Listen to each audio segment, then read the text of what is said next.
Greetings everyone, Brian Hill with the Complete Combatant. This is Active Self-Protection Extra, and this is Mantis Dry Fire Mondays. Thanks for being here. Ammo is crazy expensive and hard to find, and dry fire is life. I use the Mantis X10 to keep my handgun skills strong, and it makes dry practice fun and challenging. Check it out at the link below. I'm going to give you the one thing that if you'll follow this advice will make a world of difference in your shooting, but you're not going to want to, all right? Your mother's been telling you your whole life to stand up straight, and we actively resist it. So many of us are spending so much time sitting and looking at computers or phones in a position that is suboptimal. It's not the best position for us. So we want to have a better position. Now, how does this affect shooting? Well, if you have good posture, some things happen here. Now, I've made a chart for you guys, which you may or may not be able to read. Okay, I'll try to keep it in the screen. One of the things is it prevents injury immediately, all right? Being in bad posture creates injuries because you wear one part of it too much. You don't use the other part, so everything's not supporting each other. You can't breathe well, all right? Just try sticking your head forward and taking a deep breath. You cannot breathe well, therefore you're losing fuel, and your ability to make decisions will be compromised, and your ability to perform at the highest level will be also, all right? You lose strength through coordination. The body's more coordinated if we use all the muscles to support each other in the action that's required for them. And that leads us to balance at the same time so we can sense where we are.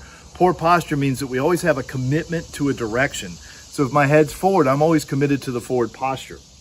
Mobility. We want to have mobility. We want to be able to move. We're in a fight. We're shooting. We want to be able to move sometimes.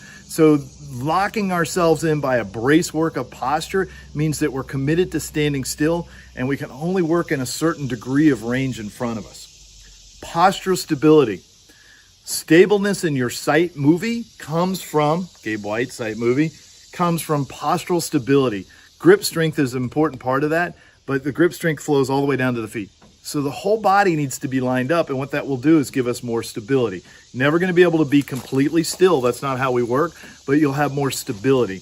You really notice this with shooting a rifle. The better the posture, the better the stability with the rifle. The handgun moves a lot more. We definitely need good postural stability. And then the last thing is you'll see better because you're using the part of your eyes that you really need to. There's a very important part of the eye right here that allows us to see well.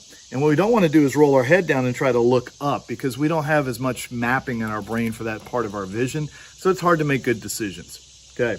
Now there are 5 types of postures. My little stickman here, that's the head, that's the spine, and the triangle is the pelvis. Don't look at just the head. Look at the pelvis and the head. They need to line up. So I made a little diagram over here. This is your head, shoulders, hips, knees, and feet. Almost broke into a song there, okay? They should line up with a plumb line, but there's going to be S-curving because the body doesn't move in straight lines. It always has a curve to it. So I want to make sure the curve works. So you can see a healthy curve right here. The head is over the pelvis, but there's an S-curve through the spine, all right? This is what we see in a lot of older people. A lot of you that sit at the desk are headed toward this. Kyphosis, which is the shoulders are rolled forward. And what happens over time is you lose the interior space on the spine and they get closer together and eventually they just fuse together and you're in that hunchback position. And nobody wants to be a hunchback, I don't think. It's not a very cool look, but we're headed to it with our postural sitting. Flat back, where we lost all the curve and we're so rigid and straight and pulling ourselves up. Sway back. A lot of appendix shooters are headed towards sway back because we're pushing our hips forward to safely reholster. I really impress upon you that it's important to do that. But what I see a lot of people doing is shooting with their hips in front of their shoulders and their head now because they've opened up the pelvic region. So remember, we want balance. We don't want tilted the pelvis. All right. And in a forward head position, see this a lot in jiu-jitsu, especially with guard players because you're laying on your back. And in order to play guard, you have to lift your head. This is an important thing. If you push your head 2 inches forward, instead of the head being 10 pounds, it becomes 30 pounds. That's a big difference. So how tired is your neck? And what happens is your neck begins to lose its curve, which means that you can't actually take any sort of impact as well as you used to. You're also much weaker.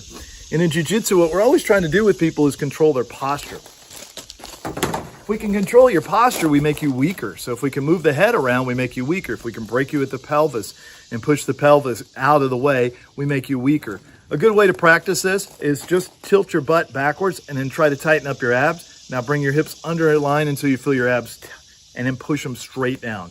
Now push them too far forward, you'll feel the problem in the back and the compression in the lower lumbar. How do we find good posture for us? All you need is a wall or a post. Put your back to it and then touch everything. I don't know if you can see me, but my head, my shoulders, and my hips should be touching. But I really can't shoot from that position because that's not how we shoot. So what I want to do is make sure that I line everything up. If we think of joints as energy directors, we want them pointed in the direction we're going to go. Now, some of you have bad ankles, and what happens is your ankles roll to the inside. Therefore, everything's compromised from up. So what I would suggest is get some shoes that allow your ankles to come back over the feet. They shouldn't be rolled too far out, and they shouldn't be rolled too far in. They should be there. Now, the knees are going to point towards the target. The hips are going to be tilted directly under me, and then I'm going to put the shoulders over the hips, and I'm going to find a natural place for the head. Now, when I bring the gun up to position, my eyes will be in line with it. Nothing's moving in my posture, just my arms are moving. Guys, I can't tell you what a difference this is going to make if you work on it. But why don't people work on it? Because it's a lifelong habit. It is incredibly hard to change your posture. It'll take you about 12 weeks of work on it. Now, some of you have a natural posture that's a little more compressed.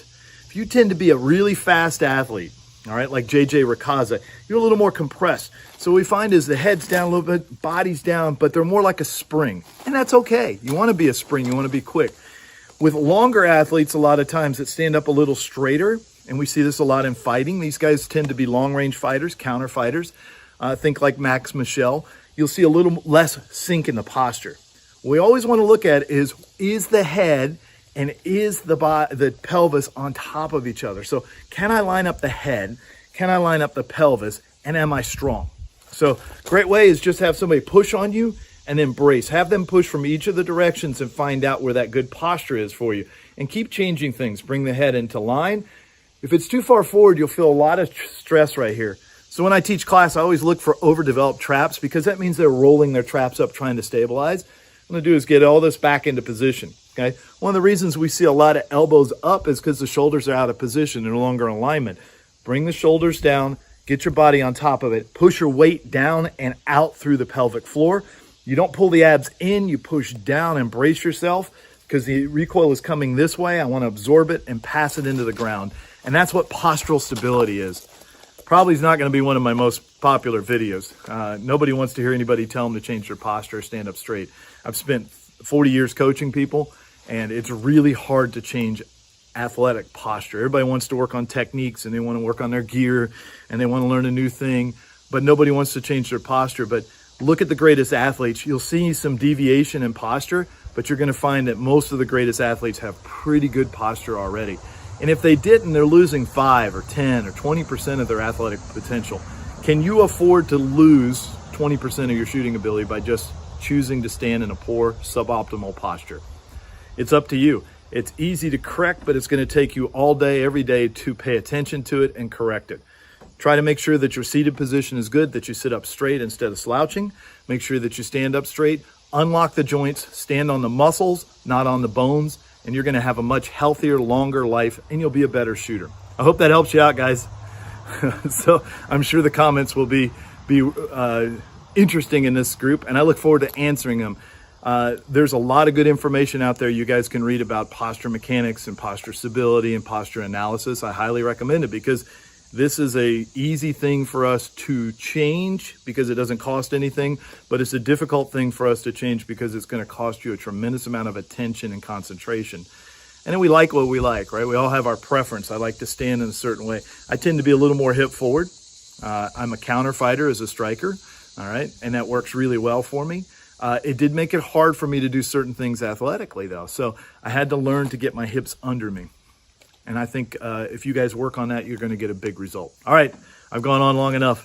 Thanks for watching. I appreciate y'all. It's an honor and a pleasure always to be here. Thank you, Mantis. Your Mantis will measure your posture stability because as you work like on the open training, the better your posture is. Look at the graph and see how your aiming settles down. Now, it's never going to be completely still. Doesn't happen for human beings, but what we want to do is get it down so it's not so wildly fluctuating and that we see something that is predictable so we can make a good decision of when we're accurately on the target and we can precisely press the trigger.